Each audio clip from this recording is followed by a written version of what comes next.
vacuum, and we're using it to help pull dirt out of the bottom of this house because there was a problem of sulfur in the sulfur smell for the client. And so we're gonna go and look at that, and we're gonna go figure out what's going on. I'm here with Kevin. So Kevin, what led us to all this? Okay, what we did here was we stuck a sewer camera and we diagnosed that he has a negative pitch in his line. His lines are full of water and his back pitch. So what we are doing now is we got the VACCON, a wet VACCON, we're sucking out all the sand and dirt to get to the pipe and expose the pipe. And once we get to the pipe, we excavate it out and then we replace it. All right, so tell me what negative pitch is. What is that? Negative pitch, so all the sewer is a solid sits at the bottom of the sewer pipe. Water will slowly go through, and what it does over time will create a dam and back up the whole entire plumbing system, which will eventually back up to the house, create a Category 3 flood. So that's what we're doing now, is we're going in here to replace all the main trunk of the pipe. Try to get rid of that belly, drop it into the bottom of the floor, alter it, lever saver, and have the proper fit.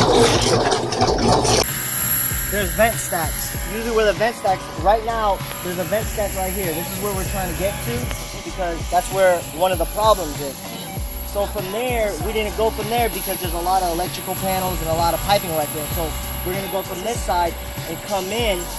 That's about maybe, I'd say about 20 feet.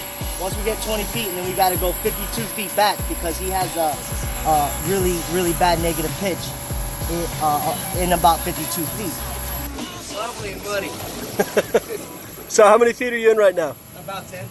All right, cool. So you're about to make another 10, then you make your turn, right? Yeah, right now what I'm trying to do is I'm trying to clear because right now we're underneath the footer and there's dirt all the way up here. I'm trying to clear all the dirt so it doesn't fall on our heads. And once I get, the slab, then we can start moving forward. So it's deep. We can just about, stand up in there. Dang, okay. So once we get there, we're gonna cut the pipe out and get it ready to go. All right, so we going in? Yeah, we're going in. We're going in. Oh, man.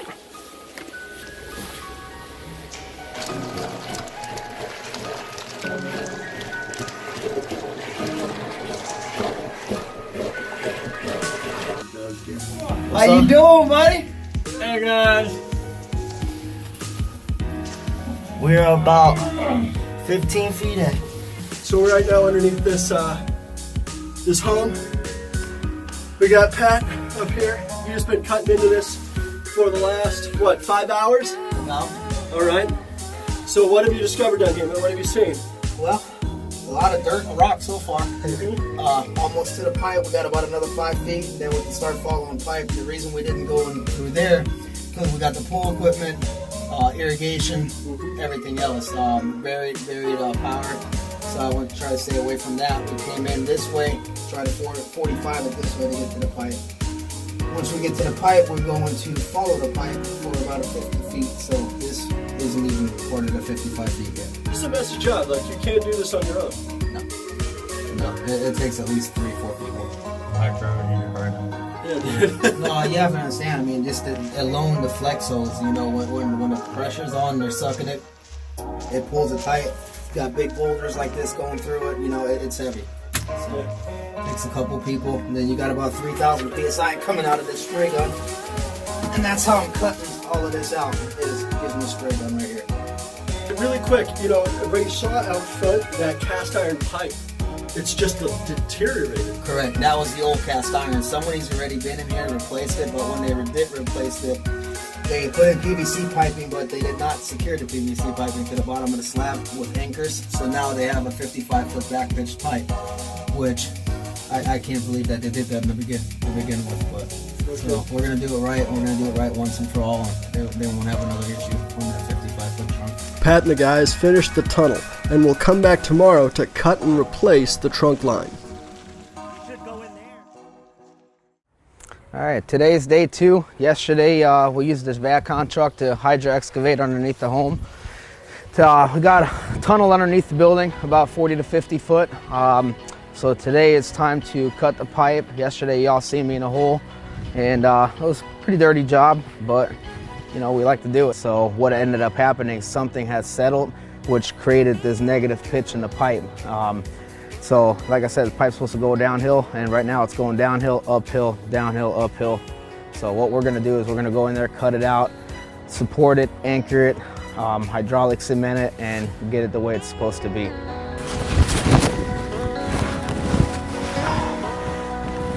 All right, now we're underneath the house. This is what we call our negative pitch, our back pitched. So, and the reason they have a back pitch going on, if you look over here, if you look at my flashlight over here, they've installed a 45-degree turn, but when they installed that turn, they installed it incorrect and they didn't pitch the 45. So what they've done is they 45'd it, ran 20, 30, 40 feet this way, and then 45'd it again, and the same thing over there is over here, two wrongly installed fittings. I mean, they're completely back pitched, incorrect installed. So we're gonna cut it out, reinstall it, secure the piping to the bottom of this slab right here, and then you know, we keep moving forward. The objective today is get the new pipe in, get it backfilled, and then get the clients some working sewer. So when you cut it, where are you dumping it to? Well, it's going in our hole right here. Okay. That's why we wear these suits. Y'all ready for the smell? Mm-hmm. It's gonna stink. Mm-hmm. There is no holding your breath unless you're Superman.